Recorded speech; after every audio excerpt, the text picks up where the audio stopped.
ಏನು? ಹೌದು, ಆ ಜಾಬ್ನ ಎಂಥ ಪರಿಸ್ಥಿತಿಲಿ ನೀವು ಕಳ್ಕೊಂಡ್ರೋ, ಆ ಜಾಬ್ನಿಂದ ನಿಮ್ಮನ್ನ ತೆಗೆದಾಗ ನಿಮ್ಗೆಷ್ಟು ಅವಮಾನ ಆಗಿತ್ತೋ ಅದೆಲ್ಲ ಅಪ್ಪಂಗೆ ಹೇಳ್ದೆ. ಕಳ್ಕೊಂಡಿರೋ ಕಡೆನೇ ಸಂಪಾದಿಸ್ಬೇಕು ಅಂತಾರಲ್ಲ, ಅದೇ ಥರ ಎಲ್ಲಿ ನಿಮ್ಮ ಮರ್ಯಾದೆ ಹೋಗುತ್ತೆ ಅಂತ ಬೇಜಾರು ಮಾಡ್ಕೊಂಡ್ರೋ ಅದೇ ಕಾಲೇಜಲ್ಲಿ ನಿಮಗೆ ಕೆಲಸ ಕೊಡ್ಸಿದ್ರೆ ನಿಮಗೆ ಖುಷಿ ಆಗತ್ತೆ. ನಿಜ ಏನು ಅಂತ ಎಲ್ರಿಗೂ ಗೊತ್ತಾಗತ್ತೆ ಅಂತ ನಾನೇ ಹೇಳಿದ್ದು.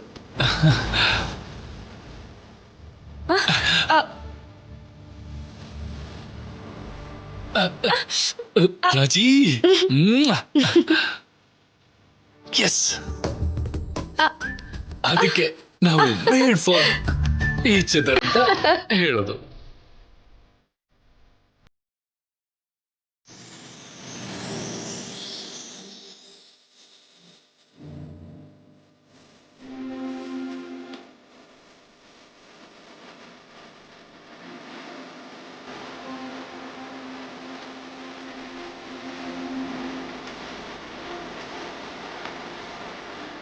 ನನ್ನ ಮನಸ್ಸಲ್ಲಿ ಏನಿದೆಯೋ ಅದನ್ನು ಅರ್ಥ ಮಾಡಿಕೊಂಡು ನನಗೇನು ಬೇಕು ಅಂತ ಕೇಳ್ಕೊಂಡಿದ್ನೋ ಅದನ್ನು ಸಂಪಾದಿಸಿಕೊಟ್ಟೆ. Thank you so much. ಇದೇನು ರಾಜಿ, ಇಷ್ಟೊತ್ತು ಹ್ಯಾಪಿ ಆಗಿದ್ದು ಸಡನ್ ಆಗಿ ಡಲ್ ಆಗ್ಬಿಟ್ಟೆ? ಸಿಗಕ್ಕಾಗಲ್ಲ ಅನ್ಕೊಂಡವರು ಸಿಕ್ಕಿದೀವಿ. ಈ ಜನ್ಮದಲ್ಲಿ ನಮ್ಮ ಮದ್ವೆನೇ ಆಗಲ್ಲ ಅನ್ಕೊಂಡಿದ್ವಿ, ಇನ್ನೇನದು ಆಗತ್ತೆ. ಆದ್ರೆ ನಾವು ಒಂದಾಗಬೇಕು, ನಮ್ಮ ಪ್ರೀತಿ ಗೆಲ್ಲಬೇಕು ಅಂತ ನನಗೂ ಯಾವಾಗಲೂ ಸಪೋರ್ಟ್ ಮಾಡ್ದಂತ ಆದ್ಯನ್ ಬಗ್ಗೆ ನೆನೆಸ್ಕೊಂಡ್ರೇನೆ ತುಂಬ ಬೇಜಾರಾಗತ್ತೆ.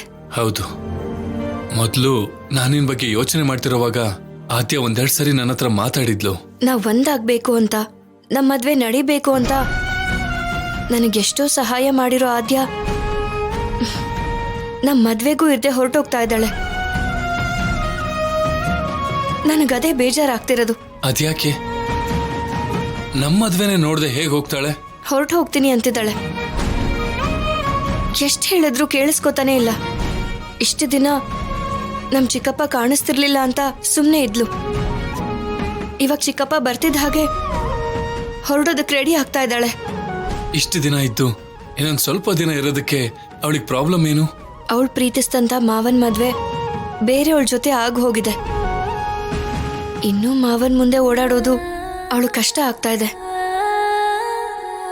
ಆದ್ರೂ ಚಿಕ್ಕಪ್ಪನಿಗೋಸ್ಕರನೇ ಇಲ್ಲಿದ್ಲು. ಇವಾಗ ಹೊರಟೋಗ್ತಾ ಇದ್ದಾಳೆ.